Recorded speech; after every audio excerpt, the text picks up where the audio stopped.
Hello नमस्कार दोस्तों, स्वागत है आप सभी का बी मेक नर्स के ऑफिशियल यूट्यूब चैनल पर। मैं तरुण कुमार नवल। आज की इस रिकॉर्डेड वीडियो में आप सभी के लिए जीएनएम फर्स्ट ईयर एग्जाम 2025 के लिए 2017 का जो पेपर है वो किस प्रकार से आया था, हम लोगों को किस प्रकार से इसका आंसर करना है, सारी चीजों की बात करेंगे इस मॉडल पेपर में। प्रीवियस ईयर का जो क्वेश्चन पेपर है 2017 का, इसका विद सॉल्यूशन आपको पीडीएफ चाहिए तो टेलीग्राम में आपको इसकी पीडीएफ मिल जाएगी। बहुत ही इंपॉर्टेंट क्लास रहने वाली है, तो आप सभी सबसे पहले हमारे टेलीग्राम चैनल को जरूर ज्वाइन कीजिएगा। हमारे टेलीग्राम चैनल का नाम है वी मेक नर्स, जिसका लिंक मैंने इसी वीडियो के डिस्क्रिप्शन बॉक्स में दे दिया है। साथ ही साथ यदि अभी तक आपने हमारे इस यूट्यूब चैनल को सब्सक्राइब नहीं किया है तो जरूर चैनल को सब्सक्राइब कीजिएगा। इससे फायदा ये होने वाला है कि अब आपको नर्सिंग से रिलेटेड जो भी बहुत इंपॉर्टेंट कंटेंट है वो हमारे चैनल पर देखने को मिलेंगे।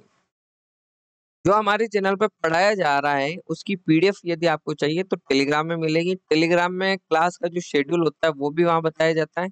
साथ ही साथ यदि कोई इन्फॉर्मेशन आती है तो सबसे पहले हम टेलीग्राम पर उसको अपडेट कर देते हैं, तो टेलीग्राम को भी जरूर ज्वाइन कीजिएगा। ये मैं बात करने वाला हूँ राजस्थान नर्सिंग काउंसिल जयपुर के फरवरी वाले पेपर की बात करेंगे। फरवरी में जो पेपर हुआ था आप सभी के, बिल्कुल उसकी बात करेंगे।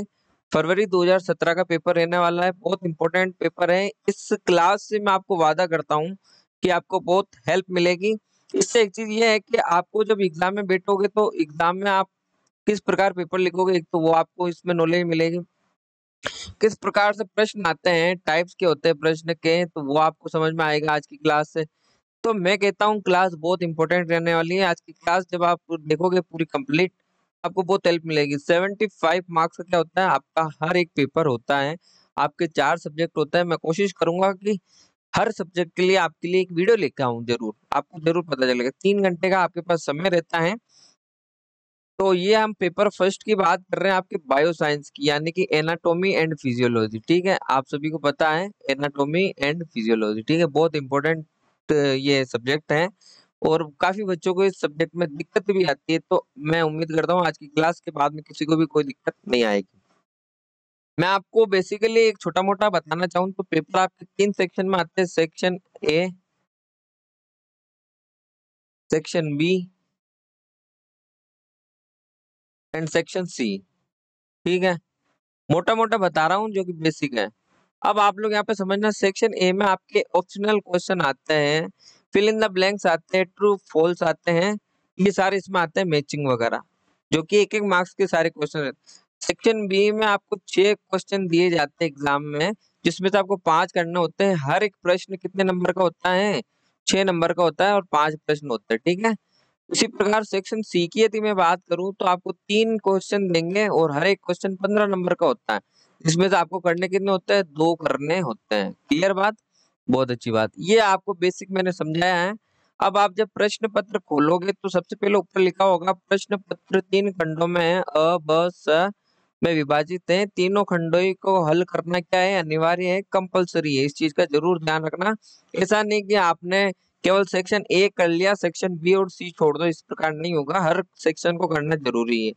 सेक्शन ए की यदि हम बात करें तो हर एक क्वेश्चन कितने नंबर का है, 1 अंक का है। इस चीज को विशेष ध्यान देना आप लोग। ठीक है, ये आपके क्या है, सेक्शन ए के क्या है, ऑप्शनल क्वेश्चन नहीं है। पहला प्रश्न है कि आपको क्या करना है, सही उत्तर का क्या करना है, चयन करना है। तो ये क्वेश्चन मैं आपको नहीं कराने वाला हूँ।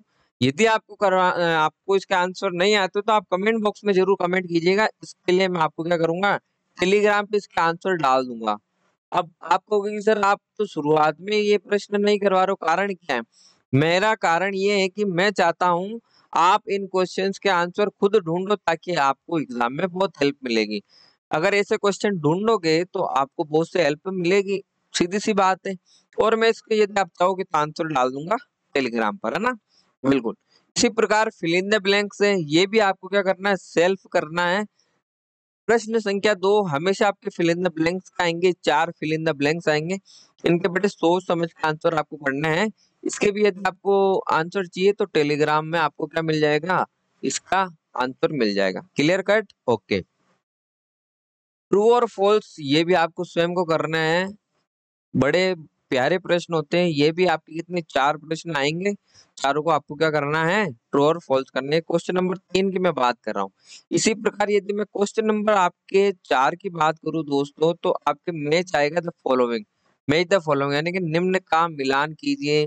ये भी आपको क्या करना है, सेल्फ करना है। ये सिर्फ और सिर्फ मैंने आपको क्या किया है, इस पीडीएफ में मेंशन किया है कि आप लोगों को इनके आंसर करने हैं। यस और नो, बिल्कुल। अब हम आते हैं प्रश्नों पे। सेक्शन बी में आपको कंप्लीट करवाऊंगा, कोई दिक्कत नहीं है। यहाँ पर मैंने बताए थे आपके कितने प्रश्न आएंगे, 6 प्रश्न आएंगे, जिसमें से आपको कितने करने हैं, 5 प्रश्न करने हैं। हर एक प्रश्न आपके 6 नंबर को होगा, यानी कि ये सेक्शन बी 30 नंबर का रहने वाला है। बहुत इंपॉर्टेंट है। देखिए यहाँ पर बता भी रखा है, attempt any 5 questions, each questions carry 6 marks.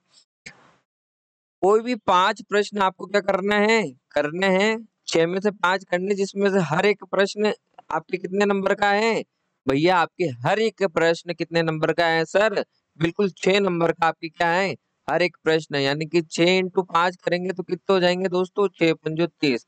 यानी कि सेक्शन बी आपके बहुत इंपॉर्टेंट रहने वाला है, आपको करके ही आना है। ओके, ठीक है।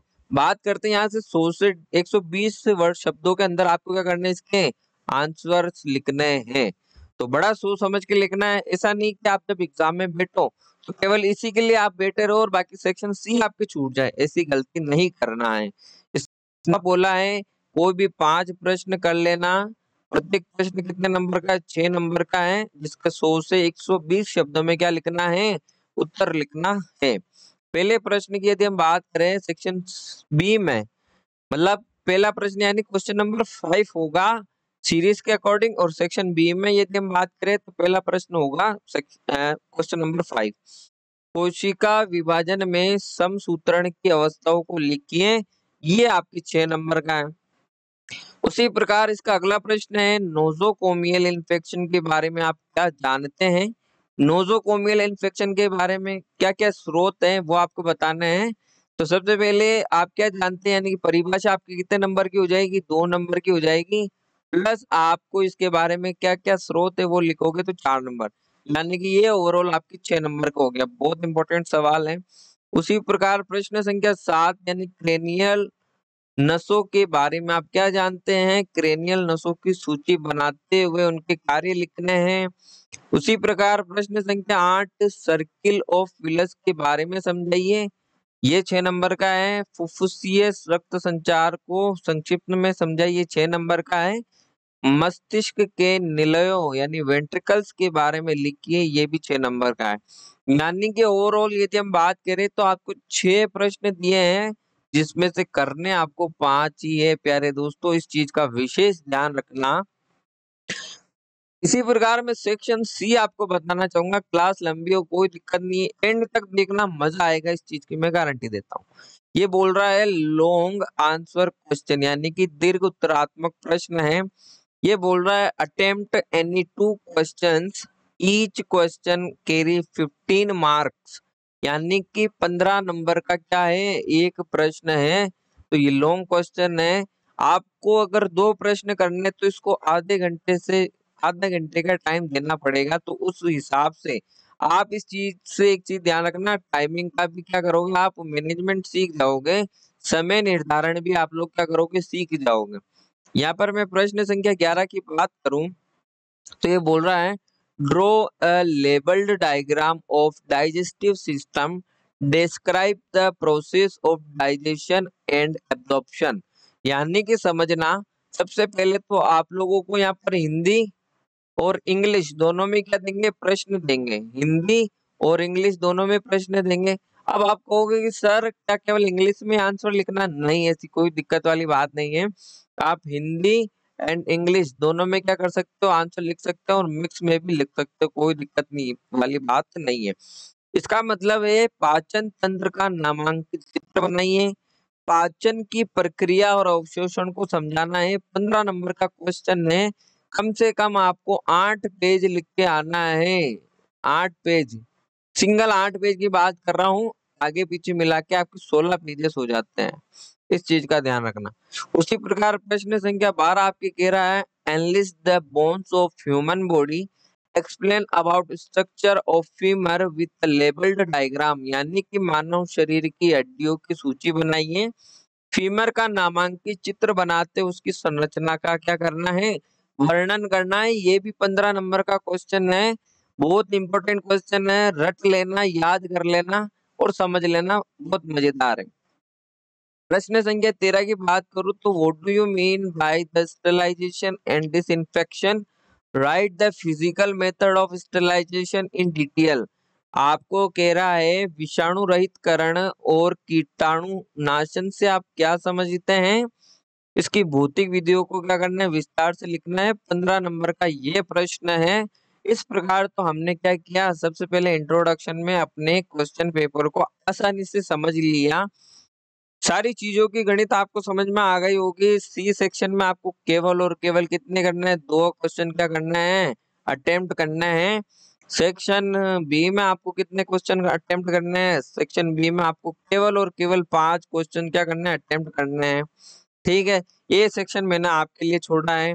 बिल्कुल, आप लोग, मुझे पता है अभी आपके एक शॉर्ट बुक आ रखी है, तो आप पढ़ाई करोगे जिसमें 10 मॉडल प्रश्न पत्र है, उसमें से आप देखोगे सेक्शन ए जरूर पढ़ना, बहुत मजेदार प्रश्न है आपके सेक्शन ए, उसी में से आने वाला है और पेपर भी मोस्टली उसी में से ही आता है, 80% है ना, इस चीज का ध्यान रखना। तो कोई दिक्कत वाली बात नहीं है। पेपर में लिखने का तरीका आज की क्लास के बाद में आपको बहुत हेल्प करने वाला है, आपको बहुत मजा आएगा। हिंदी और इंग्लिश दोनों में लिख सकते हो। आज की क्लास के बाद में आप टाइमिंग मैनेजमेंट जरूर सीख जाओगे, कितनी देर में कितने प्रश्न करने हैं। बिल्कुल, उससे आगे जाने से पहले मैं आप लोगों को एक चीज बता देता हूँ। ये ना फर्स्ट ईयर एग्जाम 2025 के लिए मैंने एक, ये आपका सब्जेक्ट है एनाटॉमी एंड फिजियोलॉजी, जिसके बारे में बात कर, सेल का मैंने बताया था 15 मार्क्स का क्वेश्चन भी यदि आ जाए तो सेल मैंने कंप्लीट पढ़ाया है। आप इस वीडियो को जाकर जरूर देखना मेरे चैनल पर, इससे आपको हेल्प मिलेगी कि सेल से रिलेटेड जितने भी क्वेश्चन आएंगे ना, आप उनसे नहीं घबराओगे, आप आसानी से कर लोगे, इसकी गारंटी मैं लेता हूँ। ठीक है, ओके। अब बात करते हैं हम उत्तरों की, तो सेक्शन बी हम शुरू कर देते हैं। प्रश्न संख्या 5 आपके सभी के सामने, कोशिका विभाजन में सम विभाजन माइटोसिस की अवस्थाएं लिखिए। मैं आपको यहाँ पर हिंदी में समझाऊंगा, साथ ही साथ इंग्लिश में भी सिखा देंगे, मिक्स लैंग्वेज में चलेंगे, कोई दिक्कत वाली बात नहीं है। कोशिका विभाजन की जब मैंने आपको क्लास ली थी तो उसमें मैंने आपको बताया था समसूत्री विभाजन। ठीक है, कौन सा विभाजन भाई, समसूत्री विभाजन। तो समसूत्री विभाजन को क्या कहते हैं भाई, समसूत्री विभाजन को क्या कहते हैं सर, सम विभाजन कहते हैं। अगर कंफ्यूजन हो तो अंग्रेजी वर्ड आप कैच कर सकते हो, बहुत अच्छी बात है। चलिए परिचय हम पढ़ लेते हैं। कोशिका विभाजन बहुत ही इंपॉर्टेंट क्लास है। कोशिका विभाजन जीव विज्ञान का एक अत्यंत महत्वपूर्ण क्या है, विषय है। यह वह प्रक्रिया है दोस्तों जिसमें एक जनक कोशिका से नई पुत्री कोशिकाएं बनती हैं। कोशिका विभाजन कितने प्रकार की होती है, 2 प्रकार की होती है, एक तो समसूत्री विभाजन और एक अर्धसूत्री विभाजन। आप इस प्रकार भी लिख सकते हो, कोई दिक्कत वाली बात नहीं, ये आपने परिचय दे दिया। ठीक है, अब आप इसके सम विभाजन की अवस्थाओं के बारे में बताएंगे, बिल्कुल बता देंगे सर। अवस्थाओं के लिए हम क्या करेंगे, सबसे पहले मैं आपको कलर चेंज करके बता देता हूँ ना, बिल्कुल आ जाइए। सम विभाजन का मतलब हो गया माइटोसिस। तो सबसे पहले पॉइंट आपको बना के लिखना है, इसमें एक जनक कोशिका होती है, नहीं, इसमें एक जनक कोशिका से 2 पुत्री कोशिकाएं बनती हैं। कितनी पुत्री कोशिकाएं, 2 डॉटर सेल्स बनती हैं। और दोनों पुत्री कोशिकाओं में गुणसूत्रों की संख्या क्या होती है, जनक कोशिका के क्या इक्वल होती है, समान होती है। इस कारण इन्हें समानुपाती विभाजन भी कहते हैं। इंग्लिश में आप देखना इक्वेशनल डिवीजन भी कहते हैं, इस चीज का ध्यान रखना। यह वृद्धि उत्तक निर्माण तथा क्षतिग्रस्त उत्तक की मरम्मत के लिए क्या है, आवश्यक है, इंपॉर्टेंट है, इस प्रकार लिखना है। अब सम विभाजन की अवस्थाओं की बात करें तो 4 अवस्थाएं होती हैं, आप सभी को मैं बताना चाहूंगा। एक होती है आपके प्रोफेज, मेटाफेज, साथ ही साथ एनाफेज और टीलोफेज, है ना, ये चारों हैं। हर एक का डायग्राम जरूर बना के आना। यहाँ पर मैंने 2 ही डायग्राम को क्या यहाँ पर शो किया है, तो घबराना मत कि सर आपने तो 2 ही बनाए, बाकी 2 कहाँ गए। बाकी दो आप सभी के लिए है ना, इस चीज का ध्यान रखना दोस्तों। चलिए प्रोफेज क्या होता है हम समझते हैं। गुणसूत्र संकुचित होकर छोटे व मोटे दिखाई देने लगते हैं, ठीक है। प्रत्येक गुणसूत्र दो क्रोमेटिड से मिलकर बना होता है। ये आप देख रहे हो ना, ये क्रोमेटिड एक्स, जो एक्स बना हुआ दिख रहा है ना, देखो मैं डायग्राम में शो कर रहा हूँ, यहाँ पर देखना, ये क्रोमेटिड है, ठीक है। ये समझने का प्रयास करना। न्यूक्लियोस अदृश्य होता है, यानी कि इसमें क्या होता है, आपके हिंदी में बोले तो हम बोल सकते हैं केंद्रक नहीं होता है ना। केंद्रक झिल्ली टूटने लगती है, स्पिंडल तंतु बनने लगते हैं। ये एक अवस्था है, आप बुक से पढ़ के जाना, बुक में आपको दे रखा, मैंने केवल सिंपल और सिंपल आपके क्या दिए हैं, यहाँ पर 4-5 पॉइंट दिए हैं। आप चाहो तो और भी अच्छा लिख सकते हो, इस डायग्राम से देखकर लिख सकते हो। मेटाफेज क्या होती है, सभी गुणसूत्र कोशिका के मध्य, यानी कि क्या होता है, एक सीधे लग जाते हैं, यानी कि सीधी प्लेट के अनुसार लग जाते हैं, और सेंट्रोमियर स्पिंडल तंतुओं से क्या होते हैं, जुड़ जाते हैं। गुणसूत्र सबसे स्पष्ट रूप से इसे दिखाई देता है। ये इंपॉर्टेंट पॉइंट है ना। यानी कि आपके 1 नंबर के सवाल में ये भी पूछा जा सकता है, गुणसूत्र सबसे स्पष्ट कोशिका विभाजन की किस अवस्था में दिखाई देता है, तो वो मेटाफेज आपके राइट आंसर हो जाएगा। इसी प्रकार आप एनाफेज का यहाँ पे क्या कर लेना, डायग्राम बना लेना इसी के सामने, और टेलोफेज का भी बना लेना। तो एनाफेज समझते हैं, सेंट्रोमियर दो भागों में क्या हो जाते हैं, विभाजित होने लगते हैं। प्रत्येक क्रोमेटिड स्वतंत्र गुणसूत्र बनाने लग जाता है। गुणसूत्र स्पिंडल तंतुओं की सहायता से विपरीत ध्रुवों की ओर क्या हो जाते हैं, खींचने लग जाते हैं। और भी इसमें आप समझ सकते हो, बिल्कुल। आप क्या है, गुणसूत्र लंबे होकर पुण्य क्या होते हैं, जालिका के रूप में बदल जाते हैं। टेलोफेज समझ रहे हैं हम लोग। और नई केंद्रक झिल्ली हम न्यूक्लियस बनने लगते हैं। स्पिंडल तंतु के हो जाते हैं, लुप्त हो जाते हैं, गायब हो जाते हैं। ये 6 नंबर का प्रश्न है, मैंने इसको आपको शॉर्ट एंड स्वीट में समझाया है। आप कोशिश करना 6 मार्क्स का यदि कोई क्वेश्चन है आपके, तो आपको कम से कम क्या लिखना है, 2.5 से 3 पेज लिख के आना है ना भाई। 2.5 से क्या होना, 2.5 से 3 पेज लिखोगे तब जाकर आपको पूरे में से पूरे नंबर मिलेंगे। इस चीज का ध्यान रखना। अगला प्रश्न आप समझते हैं और हम सभी समझते हैं। नोजोक्रोमियल इन्फेक्शन के बारे में आप सभी ने पढ़ा होगा। नोजोकोमियल इन्फेक्शन के बारे में आप क्या जानते हैं, इस पर क्या क्या इनके क्या क्या स्रोत है, सोर्सेस लिखना है ना। तो सबसे पहले परिभाषा दे दो या परिचय दे दो, क्या देंगे। नोजोकोमियल इन्फेक्शन क्या होता है, या हॉस्पिटल एक्वायर्ड इन्फेक्शन क्या होता है। अब मेरी बात ध्यान रखना, नोजोकोमियल इन्फेक्शन को ही क्या कहते हैं, हॉस्पिटल एक्वायर्ड इन्फेक्शन, यानी कि HAI कह देते हैं। 1 नंबर के सवाल में आपको फुल फॉर्म पूछ सकते हैं, इसकी क्या पूछ सकते हैं, फुल फॉर्म पूछ सकते हैं फटाफट से। मेरे पेन को क्या हो गया यार, ठीक है।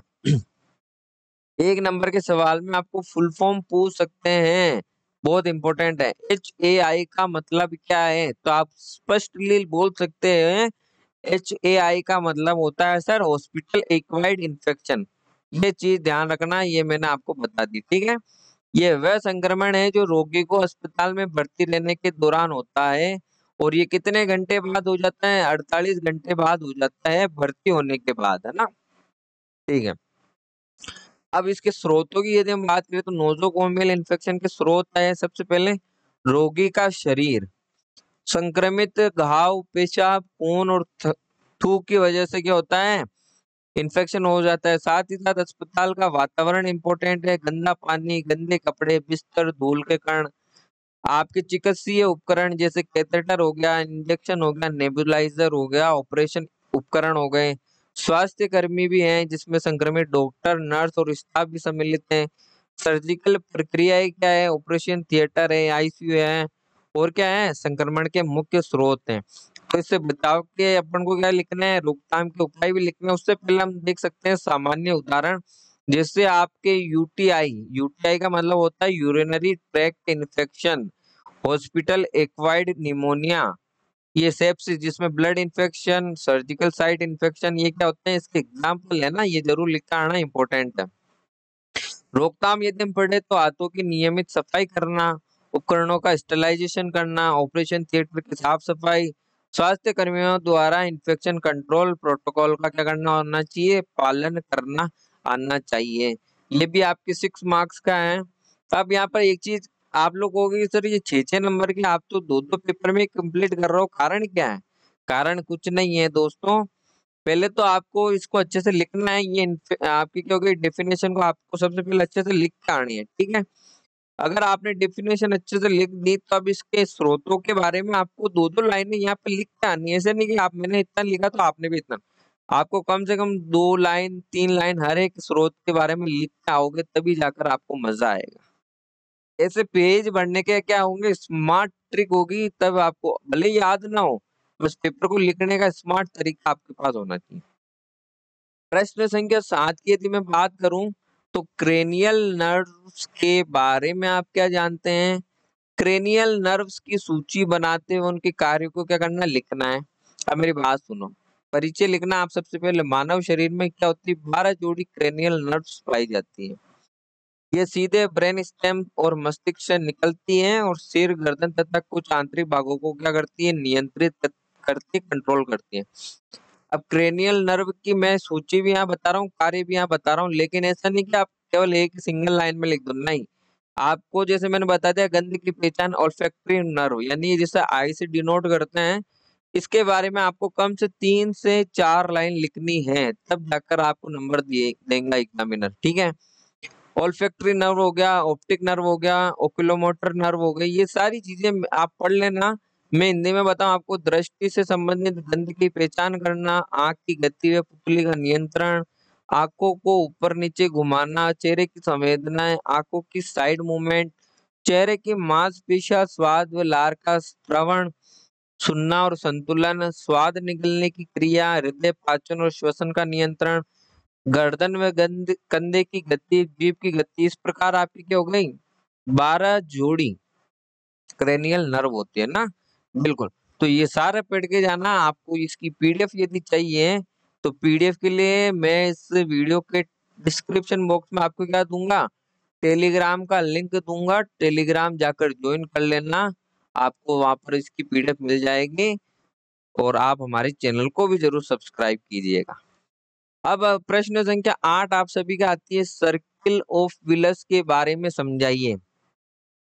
तो हर चीज का ध्यान रखना, जब भी प्रश्न आए तो सबसे पहले उसकी परिभाषा लिखना जरूर। मस्तिष्क को रक्त आपूर्ति करने वाली धमनियों का एक जाल जिसे सर्किल ऑफ विलस कहते हैं, यह मस्तिष्क के आधार यानी बेस ऑफ ब्रेन पर क्या होता है, स्थिर होता है या स्थित होता है। संरचना की यदि अपन बात करें तो ये जाल निम्न धमनियों से मिलकर बना होता है, एंटीरियर सेरिब्रल आर्टरी से मिलकर होता है, एंटीरियर कम्युनिकेटिंग आर्टरी से मिलकर बना होता है, पोस्टीरियर सेरिब्रल आर्टरी से, posterior communicating artery, internal carotid artery. ये लिखना आपको ना, और इसका साथ ही साथ डायग्राम भी बनाना है। ऐसा नहीं कि सर आपने डायग्राम नहीं बनाया तो हम भी नहीं बनाएंगे। सर के बिल्कुल, सर को कॉपी करोगे तो फेल हो जाओगे। सर आपको तरीका जरूर बताएंगे। कार्य की अपन बात करें तो मस्तिष्क को निरंतर रक्त आपूर्ति करना, रक्तचाप को संतुलित रखना, अवरोध होने पर क्या हो, वैकल्पिक मार्ग से रक्त प्रवाह क्या करना, उपलब्ध कराना। ये मैंने शॉर्ट एंड स्वीट में समझाया है, आप इसको अच्छे से लिख के आना और आप किताब में से पढ़ के जाना है इसको। प्रश्न संख्या 9 की मैं बात करूं, पल्मोनरी रक्त संचार को संक्षेप में क्या करें, समझाइए। तो पल्मोनरी रक्त संचार क्या होता है भाई, समझा सकते हो क्या, किसी को पता है क्या? एक डेफिनेशन को लिख दे तो मजा आ जाएगा, कमेंट बॉक्स में कमेंट करके जरूर, मैं उसके इस जो कमेंट रहेगा उसको पिन कर दूंगा। रक्त परिसंचरण 2 प्रकार का होता है, एक तो सिस्टमेटिक सर्कुलेशन और एक पल्मोनरी सर्कुलेशन। सिस्टमेटिक में क्या होता है, संपूर्ण शरीर तक फैलता है, और पल्मोनरी में केवल और केवल फेफड़ों तक फैलता है, इस चीज का ध्यान रखना। तो पल्मोनरी परिसंचरण क्या है, लघु परिसंचरण है, इस चीज का ध्यान रखना। इसकी प्रक्रिया समझ लेते हैं। शरीर से अशुद्ध रक्त सुपीरियर और इंफीरियर वेना केवा द्वारा राइट आर्टरियम में क्या है, आता है। इसका आपको क्या करना है, सबसे पहले डायग्राम बनाना है, इस चीज का ध्यान रखना। मैंने डायग्राम किसी का नहीं बनाया, एक चीज ध्यान रखना, मैं लैपटॉप यानी पीसी पे पढ़ा रहा हूँ, तो मेरे लिए इतना पॉसिबल नहीं है कि मैं आपकी स्लाइड भी तैयार कर दूं, यहाँ पे डायग्राम भी बना दूं आज से। ये सारी चीजें नहीं है तो आप ध्यान रखना। शरीर से अशुद्ध रक्त सुपीरियर और इंफीरियर वेना केवा द्वारा राइट आरटीएम में आता है। प्रोसेस है ये समझना। ये ट्राइकस्पिड वाल्व से राइट वेंट्रिकल में पहुंचता है। राइट वेंट्रिकल से पल्मोनरी आर्टरी द्वारा रक्त फेफड़ों में जाता है। फेफड़ों का गैसों में आदान प्रदान होता है। CO2 बाहर निकलती है, O2 अंदर आती है। शुद्ध रक्त पल्मोनरी वेन्स द्वारा लेफ्ट आरटीएम में लौट आता है। यहाँ से लेफ्ट वेंट्रिकल और फिर एरोटा द्वारा पूरे संपूर्ण शरीर में जाता है। ये आपकी क्या है, प्रोसेस है। इस चीज का ध्यान रखना। आप डायग्राम बनाते जाना, उसके अकॉर्डिंग क्या होगा, यहाँ पर प्रोसेस शो हो जाएगी। इस चीज का ध्यान रखना है ना। बिल्कुल। इसके महत्व की इंपॉर्टेंस की बात करें तो ऑक्सीजन युक्त रक्त का निर्माण होता है। कार्बन डाइऑक्साइड का निष्कासन होता है। रक्त में पीएच की यानी कि पीएच संतुलन बनाए रखता है। इस चीज का ध्यान रखना। अब मैंने पल्मोनरी रक्त संचार को इतना शॉर्ट में समझा दिया, आप कहोगे सर क्या मजाक कर रहे हो। भाई मैं मजाक नहीं कर रहा, इसको संक्षेप में समझाना है। 6 नंबर का क्वेश्चन है ना, तो आपको कम से कम क्या करना है, दो ढाई से 3 पेज लिखने ही है। बढ़िया से डायग्राम बनाओ, उसको लेबलिंग करो, नाम लिखो उसके, एक एक क्या है क्या नहीं है, कहाँ पर एरोटा है, सुपीरियर वेना केवा कहाँ है, ट्राइकस्पिड वाल्व कहाँ है, सारी चीजें उसमें मेंशन करो। उसके बाद में आप लैंग्वेज लिखो। और प्रक्रिया मैंने शॉर्ट एंड स्वीट मतलब 6 पॉइंटों में समझा, इसका मतलब ये नहीं है आप प्रक्रिया के अंदर भी कम से कम कितने 2 पेज भर सकते हो। आप सभी को पता है, जिन बच्चों ने पढ़ाई की उन सभी को ये चीजें पता है। प्रश्न संख्या 10 की मैं बात करूं दोस्तों, तो मस्तिष्क के निलय यानी वेंट्रिकल्स के बारे में लिखना है। तो वेंट्रिकल्स क्या होते हैं, सबसे पहले समझ लो। मस्तिष्क के भीतर द्रव से भरी गुहाओं को वेंट्रिकल्स यानी निलय कहते हैं। इनमें सेरिब्रोपिनल फ्लूइड यानी कि CSF भरा होता है। सेरिब्रो स्पाइनल फ्लूइड होता है, सॉरी मैंने गलत पढ़ लिया। देखिए बहुत छोटा लिखा हुआ और मेरे को थोड़ा दिखने में प्रॉब्लम हो गई। सेरिब्रो स्पाइनल फ्लूइड भरा होता है। अब आपको पूछ ले कि मस्तिष्क में कौन सा फ्लूइड भरा हुआ होता है, तो आप लिख सकते हो क्या, बिल्कुल CSF यानी सेरिब्रो स्पाइनल फ्लूइड होता है ना भरा हुआ। प्रकार समझ लो टाइप्स की, तो राइट लेटरल वेंट्रिकल्स, दाएं, ये सब आप देख लेना। इनको समझाने की क्या जरूरत है, इसको तो आपको डायग्राम देखकर ही समझ में आएगा। Left lateral ventricles, third ventricles, fourth ventricles, CSF cerebro spinal fluid. निर्माण किससे होता है ये देख लेना। मात्रा इसमें कितनी होती है वो देखना। कार्य क्या होता है, ये सारी चीजें आप देखना। और इनका कार्य देखने तो मस्तिष्क की सुरक्षा, अपशिष्ट पदार्थों का निष्कासन, मस्तिष्क में दबाव को नियंत्रित करना, नर्वस सिस्टम को उपयुक्त वातावरण प्रदान करना, ये निलय के बारे में होते हैं। निलयों के कार्य होते हैं, वेंट्रिकल्स के वर्क होते हैं। अब बड़े प्रश्न यानी कि मैंने सेक्शन बी आपको क्या कर दिया है, समझा दिया है। अब आपको कि सर आपने तो बड़े स्पीडली समझा। तो प्यारे बच्चों सेक्शन बी को मैंने, आपके 6 क्वेश्चन थे ना, तो मेरे को लगता है मैंने 6 के 6 समझा दिए आपको। तो आपके, हाँ यहाँ पर 6 प्रश्न है ना, उसमें से 6 के 6 नहीं करने हैं। टाइम गवाना मत है। ऐसा नहीं कि कोई बच्चा होशियारी से आप 6 के 6 करके आ जाए, नंबर उतने ही मिलने हैं। आपके 6 में से 5 क्वेश्चन करना और एक क्वेश्चन 6 नंबर का होगा। तो इस प्रकार आपके 30 नंबर बन जाएंगे ना। तो आप इस सेक्शन में अगर 30 में से मान के चलिए 25+ नंबर ला सकते हो आराम से। अब बड़े प्रश्न में मैंने पाचन तंत्र का नामांकित चित्र बनाइए। एक तो ये प्रश्न समझना है, बाकी एक प्रश्न आपके लिए होमवर्क है ना। अब मैं आपको ये राय दूंगा, जैसे 3 प्रश्न है ना बड़े प्रश्नों में, तो इसमें से एक तो मैं करा रहा हूँ अभी, तो बाकी बच्चे 2। तो ये 2 प्रश्न आप सेल्फ करना, खुद समझ के जाना। लेकिन वहां जब पेपर देने बैठो ना, तो वहां पर आपको और केवल कितने प्रश्न करने हैं, 2 ही प्रश्न करने हैं बस। इस चीज का ध्यान रखना। ऐसे नहीं कि आप अभी यहाँ तो क्या कर लो, तीनों प्रश्न कर लो और वहां भी तीनों करके आ जाओ, नहीं। वहां स्मार्ट तरीका, जितना पूछे उतना ही करना, पॉइंट टू पॉइंट आंसर करना है। इस चीज का ध्यान रखना है ना। बहुत अच्छी बात है। चलो, ये बोल रहा है पाचन तंत्र का नामांकित चित्र बनाइए। चित्र बनाना सबसे पहले छोटे प्रश्नों में भी चित्र बनाना, उसकी प्रक्रिया और अवशोषण को समझाना है। पाचन तंत्र का परिचय देख लेते हैं। पाचन तंत्र यानी कि डाइजेस्टिव सिस्टम मानव शरीर का वह तंत्र है जो भोजन को छोटे छोटे कणों में तोड़कर ऊर्जा और पोषण को क्या करता है, प्रदान करता है। इसमें कई अंग सम्मिलित हैं। बहुत अच्छी बात है। कौन कौन से अंग सम्मिलित है देखना, मुख है, ग्रसनी है, ग्रास नली है, आमाशय, छोटी आंत, बड़ी आंत, यकृत, अग्नाशय इत्यादि। ठीक है।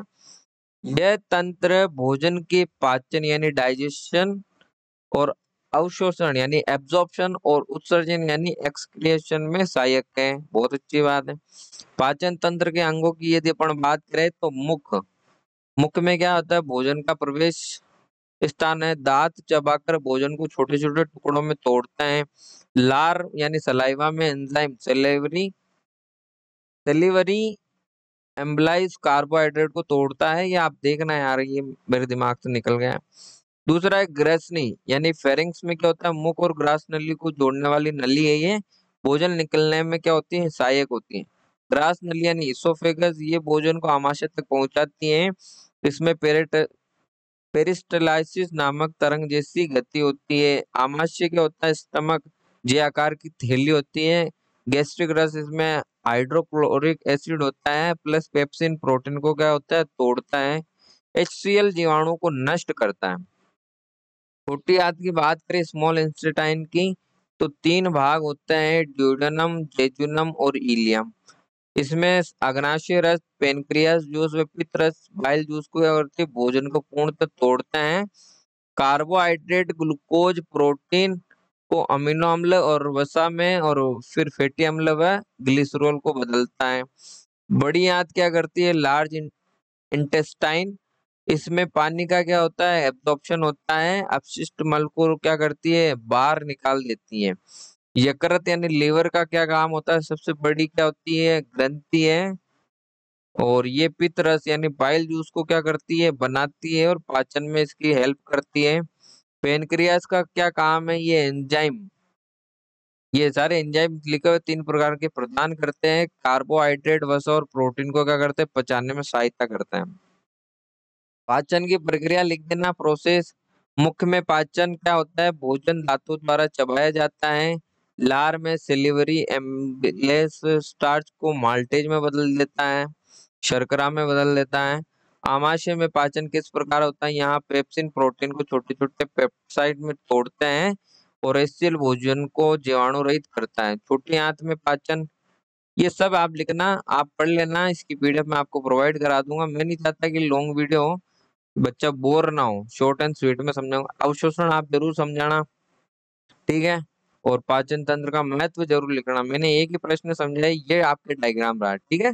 डायग्राम जरूर बना के आना, विथ लेबलिंग करना। लेबल करना जरूरी है दोस्तों, बिना लेबलिंग के अगर डायग्राम बना के आ जाते हो तो डायग्राम बनाने का कोई मतलब नहीं रहता है, वहां पर आपके डायग्राम के नंबर नहीं मिलेंगे। भाई डायग्राम तो कोई भी बना लेता है, लेकिन उसको लेबलिंग करना यानी कि नामांकित करना बहुत इम्पोर्टेंट होता है। इस चीज का ध्यान रखना। बड़े प्रश्नों में तो स्पेशल डायग्राम बनाकर ही आना है। अब मैं आपको लास्ट में एक छोटी सी टिप्स देना चाहूंगा। जब आप पेपर करने बैठो तो सबसे पहले आप शॉर्ट एंड लॉन्ग, इन दोनों टाइप्स के क्वेश्चन को पहले उठाना। यानी कि सेक्शन बी और सेक्शन सी को आप क्या करना, बी एंड सी को पहले करने की कोशिश करना। इसके बाद ए को ऑप्शन में रखना, क्योंकि 15 मार्क्स का रहता है। आप लास्ट में अपने हिसाब से कर सकते हो, लेकिन बड़े प्रश्नों को पहले लपेटे में ले लेना, तब जाकर तो आपको मजा आ जाएगा। ऐसी ही और क्लासेस चाहिए आपको तो आप कमेंट बॉक्स में क्या लिखोगे, कमेंट बॉक्स में लिखना। यार मेरे पेन को क्या हो रहा है आज, मेरे को लग रहा है मेरा सिस्टम, इसलिए तो मैं इतने दिन से लाइव नहीं आ पाया था यार। कमेंट बॉक्स में आप क्या करना, कमेंट बॉक्स में आप लिखना मोर क्लासेस,